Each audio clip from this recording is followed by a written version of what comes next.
Hey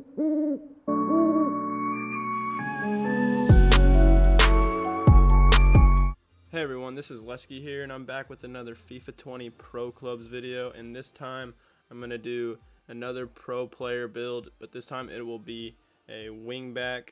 Last time I did a striker, and I got some pretty good feedback on that video, and I was asked to make a wingback video, so I'm going to go ahead and do that because I have played wingback a few times with my pro and my club. So basically this build will work well in a 3 in the back formation and also in a 5 in the back formation as the wingbacks or the outside mids, because you're going to need to be going up and down the field playing offense and defense. So let's get started, and let me show you the height and weight for my player.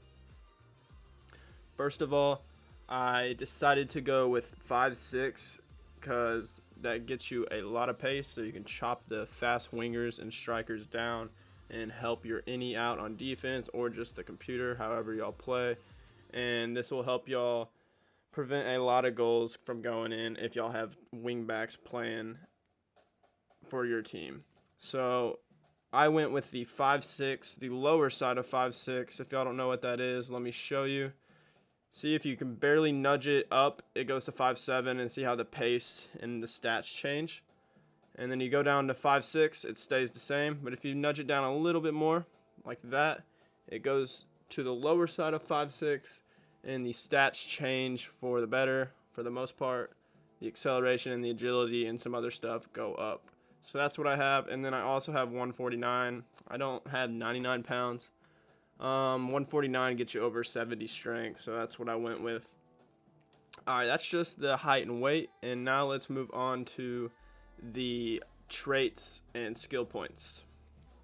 Alright, so let's get started with the skill points and the traits for my wingback build. Let's start off with the physical. So the physical for a wingback is pretty decent, especially at being a 5'6", and the stamina is already pretty high. So what I do is just bump it up all the way until you get to the second win, because the second win is crucial almost for any position. Once it hits that 75th mark in the game, your stamina goes up a bit, and it'll definitely help you and make a difference for you making that long run or that long sprint to beat the defender and whatnot. I decided not to do the rest of these 2 staminas. I really don't think I need it. It's already at 93, so I don't think there's a purpose for that. You already have a good amount of stamina as a wingback. But if y'all feel y'all need it, go ahead and try that out. So the defending, I just have these first 6, mostly just interceptions, and then some standing tackle and sliding tackle. That'll boost up the slide tackle and standing tackle over 80, and interceptions at 89. And that is helpful for the defending for the team and to prevent goals. Alright, so let's go to the dribbling. And for the dribbling, can be changed a bit. This is just my preference. So what I have is pretty much everything up on the dribbling except for ball control specialty and the flair trait. I like 5-star skill moves, especially as a wingback and an outside mid, to beat the wingers down the line and get a cross off.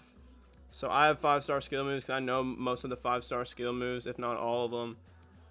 But if y'all don't use skill moves very much, y'all can go with 3 or even 4 if y'all know the 4-star skill moves. And instead of adding the points to the 5-star skill move, you can maybe do it to something else like a weak foot, because I think my player only has a 3-star weak foot. So that's that for the dribbling, and now let's go to the passing. So for the passing, I have the long passing and short passing up a bit. Actually, mostly just long passing, looking at it. Yeah, that'll bump up the long passing and short passing to an even 84 for both. And then the most important thing for the passing is the curve and crossing for wingbacks, especially if y'all have a big man on y'all's team that can head the ball in and volley the ball in from crosses. This is actually really crucial to have a high crossing stat. And one other thing I would like to point out, if you do want to take some other skill points off from my build and add some more stuff, a giant throw-in is actually pretty good for a wingback, because most of the time you'll be taking the throw-ins and you can just throw it down the line, wherever, have your player go run for it or in the box, and y'all can get a goal off of that. I've done that many times with my squad, and it's actually pretty clutch. And then also you could add the set play specialist if you'll be taking the corners to make your crosses more accurate. Lastly, well, actually not lastly, we got shooting and pace. But let's go to the shooting. I have a bit of shooting upgraded just so I could have the power header on defense to clear the headers out. You got a bigger, I think it helps on defense, I'm pretty sure, to clear the ball out with your head. And then also, you're going to be making those late runs into the box when your other wing back is crossing it. So if you're there for the header, that power header will blast it past the keeper. And then I have just a 3-star weak foot, and then again, y'all can take off the skill moves or what else y'all want and add a 4-star weak foot, but that will take more skill points on shooting, I do believe. So y'all have to watch out for that. And lastly, I have the pace bumped up quite a bit. I do prefer acceleration over sprint speed, so I have 4 accelerations and 2 sprint speeds. And this will just help you chop down any fast strikers, and you're going to be pretty annoying for your opponent to deal with. So that's pretty much my build for a wingback. Let me know how y'all feel about it and give it a test. And if y'all want any more builds done, I can go ahead and make a video. Just put it down in the comments and let me know y'all's feedback about this video. Thanks again. This has been Lesky, and y'all have a great day.